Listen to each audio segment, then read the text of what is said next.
బహుజన 9 news. బోధించు, సమీకరించు, పోరాడు.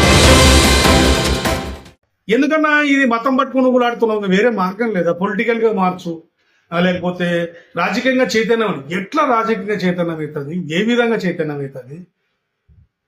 ఈరోజు ప్రపంచమంతా మతాల మీదనే దేశాలు చెప్తున్నారు. ఇప్పుడు అమెరికా అంటే క్రైస్తవ దేశం అంటారు, అరబిక్ కంట్రీస్ అన్ని ఇస్లాం దేశాలు అంటారు, బౌద్ధ దేశాలు అంటారు. కానీ ఎక్కడైనా నాస్తిక దేశము, హేతుబద్ధ దేశము అని ఏమన్నా చెప్తున్నాడా?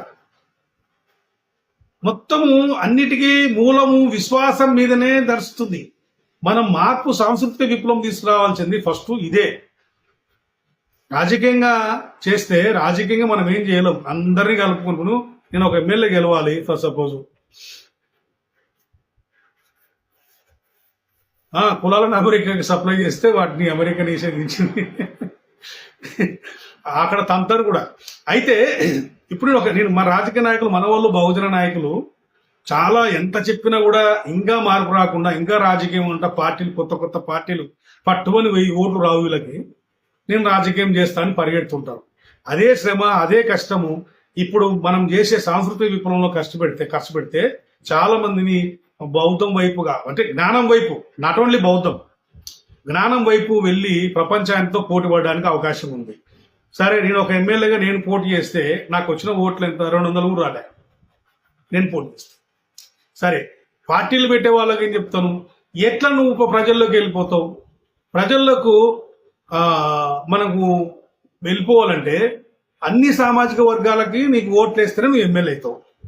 నువ్వు ఇంకా ఏమి మారుస్తావు? నేను కుల నిర్మూలన చేస్తా అని ఏ రాజకీయ నాయకుడు బహుజన రాజ్యం రావాలా, అంబేద్కర్ సాధించిన కళలు సాకారం కావాలంటాడు. అంబేద్కర్ ఏం చెప్పినాడో చెప్పాడు. అంబేద్కర్ కుల రాజకీయాలు చేయమని చెప్పాడా? అంబేద్కర్ కుల రాజకీయం చేయమని చెప్పలేదే. మరి నువ్వు వెళ్ళి కులాలన్నది నువ్వు వడ్డరాజు, నువ్వు గొల్లరాజు, నువ్వు మాలరాజు, నువ్వు మాదిగరాజు అని చెప్పి అందరు రాజులు చేసేసి ఎలక్షన్ల దగ్గరికి పోయేసరికి ఓట్లు వేసిన తర్వాత నువ్వు వాళ్ళందరూ రాజులు అన్నావు కదా, మరి నువ్వు కులం వదులుకోరా అంటే వదులుకుంటాడా? అదేనన్నా మాలరాజు అంటివి, మాదిగరాజు అంటివి, గొల్లరాజు అంటివి, వడ్డరాజు అంటివి, ఇన్ని రాజులు పెట్టుకున్నాక మళ్ళీ రాజు తీసేస్తావనని నీ ఎట్లా కులం వదులుకుంటా అంటాడన్నాడా? మరి ఏ విధంగా నీకు ఓట్ల కోసం వాళ్ళు రాజులు చేస్తుంది, ఓట్ల కోసం రాజులు చేస్తుంది. నువ్వు ఓట్లు వేసుకున్న తర్వాత నువ్వు ఎట్లా కుల నిర్మూలన చేస్తావు? ఏ విధంగా చేస్తావు? ఇది అందరికీ వర్తిస్తుంది. నేను అందరికీ చెప్తున్నా, రాజకీయంలో అన్ని కులాలను ఓట్లు వేసుకుంటేనే ఎమ్మెల్యే గెలుస్తాడు. నువ్వు రాజకీయంగా పోయి ఏం సాధిస్తావు? నువ్వు అందరి కులాలని పొగిడితేగా నీకు ఓట్లు వేయరు. ప్రతి ఒక్కరి కులం దగ్గర పోతే నువ్వు వీరు చూడరా, మీ వంశం చాలా గొప్పది, మన పూర్వీకులు మన కులంలో వాళ్ళు అది పొడిచినారు, ఇది సించినారు అని చెప్తేనే వాడు, అన్నా మా అమ్మ మా కులం చాలా గొప్పదన్నా, అన్నా మా కులం పుట్టండి మీకే పోనా అట్లా చెప్తే ఎమ్మెల్యే గెలిచిన తర్వాత, లేకుంటే ముఖ్యమంత్రి అంటారు కులం తీసేస్తున్నట్టే ఫస్ట్ అందరు కలిసి పొడిచి చంపేస్తారండి. మరి కుల నిర్మూలన అంటే జరుగుతుంది? పొలిటికల్ గా సాధ్యమవుతుందే? కానే కాదు. మరి ఎట్లా సాధ్యం కావాలి? నేను వెళ్ళే మార్గమే కరెక్ట్.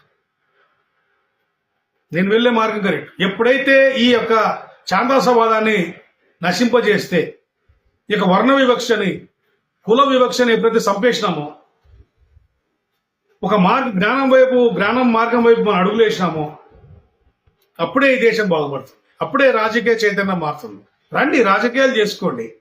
మీరు బహుజన నాయకులరా, మీరు ఎంత పొరుదనాలు పెట్టినా, ఫుద్బీలు అన్నా, పల్టీలు కొట్టినా మీకు 1000 ఓట్లు రావు. నేను ఛాలెంజ్ చేస్తా, బహుజన నాయకులకు చెప్తున్నా, మీరు ఎంత పొరుదండాలు పెట్టినా, ఫుద్బీ డ్యాన్స్, బ్రేక్ డ్యాన్స్ చేసినా, షేక్ డ్యాన్స్, నాగిన్ డ్యాన్స్ చేసినా కూడా మీకు ఏదో ఎక్కడో చోట 10-20 వేల ఓట్లు రావచ్చేమో, కానీ రాజకీయం శాసించే ఓట్లు అయితే రావు. మరి ఆ రాని దానికోసము ఎందుకు బట్టలు చింపుకోవడము, ఎందుకు గడ్డాలు పెంచుకోవడము, ఎందుకు అప్పులపాలు కావడం? అదేదో బౌద్ధ శెట్టి కిందకి వచ్చి రాజకీయం చేయండి, చరిత్రలో మిగిలిపోతారు. ఓ జ్ఞానం కోసం పోరాటం చేసినామని ఉంటుంది. బౌద్ధం అనే కాన్సెప్ట్ తీసుకొని రాజకీయంలోకి దిగండి. చెప్పండి, నన్ను ఎమ్మెల్యే గెలిపిస్తే కుల నిర్మూలనకి పోరాడతా, వర్ణ వివక్షకు వ్యతిరేకంగా పోరాడతా, భూమి జాతీయం చేయడానికి పోరాడతా. ఈ భూమి మీద పుట్టిన ప్రతి ఒక్కడికి భూమిపై హక్కు ఉంది. నేను పోరాడతా. దేశంలో అభివృద్ధి వైపు, ప్రొడక్ట్ ఉత్పత్తి రంగంలోకి నేను దేశాన్ని తీసుకెళ్ళడానికి పోరాడతా. అది నీది ఒక్కంత కాకపోవచ్చు, కానీ నువ్వు చెప్పే మాటలు భావితరాలకు పనికొస్తాయి. అలా చేసి 500 ఓట్లు రాని నీకు ఈడ పొడిచింది ఏంది? నువ్వు కుల రాజకీయాలు చేసి నువ్వు ఓడిచింది ఏంది? నీకు ఎన్ని ఓట్లు వచ్చినాయి? ఎవరు వచ్చినాయా? ఇంకా రానప్పుడు ఇది చేయండి, ఇలా చేయండి, రాజకీయం చేసి ముందుకెళ్ళండి. బౌద్ధం అనే కాన్సెప్ట్, బౌద్ధము బతకాలి, బౌద్ధ దేశం కావాలి, మన పూర్వీక మళ్ళీ ఆచార సంప్రదాయాలు కావచ్చు, పూర్వ టెక్నాలజీ, అసలు ఎంత జ్ఞానంగావంతంగా ఉన్న దేశాన్ని అజ్ఞానంగా తీసుకొచ్చారు. ఆ జ్ఞానవంతాన్ని కంటిన్యూ చేద్దాం. మిత్రులారా, చివరిగా చెప్పి ముగిస్తాను. బౌద్ధము పుట్టిన దేశం మన భారతదేశం. 22 దేశాల్లో బౌద్ధం ఉంది. ఈ బౌద్ధము ఈ దేశంలో మళ్ళీ పూర్వ వైభవాన్ని సాధించుకుంటే మనది సూపర్ పవర్ దేశంగా ఉంటుంది. గుర్తుపెట్టుకోండి, సూపర్ పవర్ భారతదేశం ఉంటుంది. దేంట్లో బౌద్ధము ఇది సూపర్ పవర్, సూపర్ హీరో బుద్ధుడు. మిగతా 22 దేశాలు ఒక్కసారిగా మన భారతదేశానికి మోకరిల్లుతారు. ఇక్కడికి వచ్చి ఈ యొక్క మనమైతే రాముడికి ప్రతి సంవత్సరము లాంఛనంగా మనం ఏదైతే ప్రభుత్వం వెంకటేశ్వర స్వామికి ఇస్తామో, బౌద్ధ దేశాల బుద్ధ పూర్ణిమకు 22 దేశాల వాళ్ళు లాంఛనంగా వస్తారు. కోట్ల రూపాయలు తీసుకొచ్చి పెట్టిపోతారు.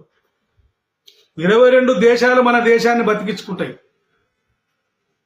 మన దేశము మట్టి, మనని వాళ్ళు మన పాద ధూళి. వాళ్ళు ఎంత ఫీల్ అవుతారంటే, బుద్ధుడు పుట్టిన నేలలో పుట్టినారు వీళ్ళు. బుద్ధుడు పుట్టిన నేలలో పుట్టిన వాళ్ళు మనని మన దేశం ఇండియా నుంచి పోతే మనని చాలా ప్రేమగా చూస్తారు. వాళ్ళు ద్వేషంతో చూడరు. చైనాకు దీనికి గొడవలు ఉన్నాయని కేవలం ఒక డ్రామా. చైనాకి గొడవలు పెట్టింది కాదు. చైనాలో పొద్దున్న లేస్తే చైనా నుంచి ఎంత ప్రొడక్ట్ వస్తుంది. గుజరాత్ ఫోర్ట్లో చూడండి, సముద్ర తీర ప్రాంతాల్లో చైనా నుంచి మొదలు పెట్టుకుని గుజరాత్ వరకు చూడండి ఎంత ల్యాండింగ్ అవుతుంది చైనా మెటీరియల్ లేదే దేశం బతుకుతలేదు. ఈరోజు చైనాని బూచిపెట్టి అది జరుగుతుంది, ఇది చేస్తుందంటే ప్రజలని మభ్యపెట్టుకుని రాజకీయం చేస్తున్నారు. కాబట్టి మన దేశాన్ని చాలా పవిత్రంగా భావిస్తారు. మన దేశానికి ఇంత చీమ కూడా రానియకుండా చూసుకుంటారు. మిత్రులారా, ఈరోజు పాకిస్తాన్ వాడు అడుగు పెట్టమను, మన దేశం కన్నా బౌద్ధ దేశంగా మారితే పాకిస్తాన్ అంటే నమ్మిలి పిప్పి చేస్తారు. ఓకే, పక్కనే మింగి పారేస్తారు. మన దేశానికి దిక్కువలేడు. ఇప్పుడు అమెరికా వాడు గుద్ద మీద అంటున్నాడు.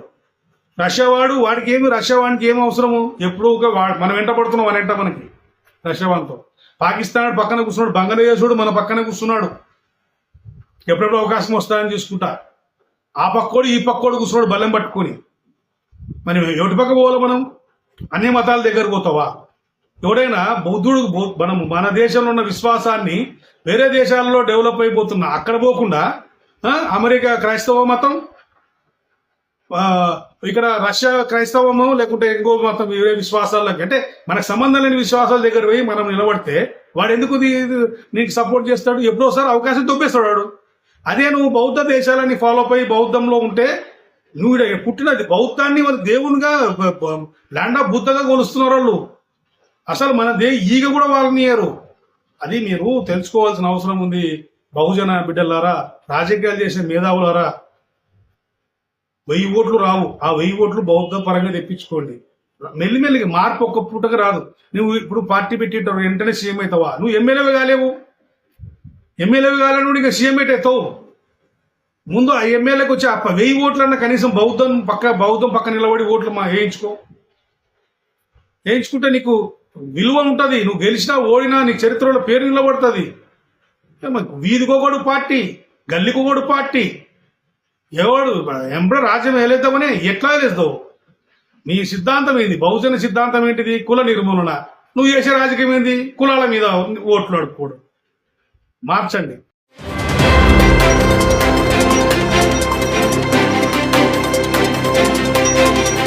బహుజనుల గుండె చప్పుడు మీ బహుజన 9 న్యూస్. బోధించు, సమీకరించు, పోరాడు.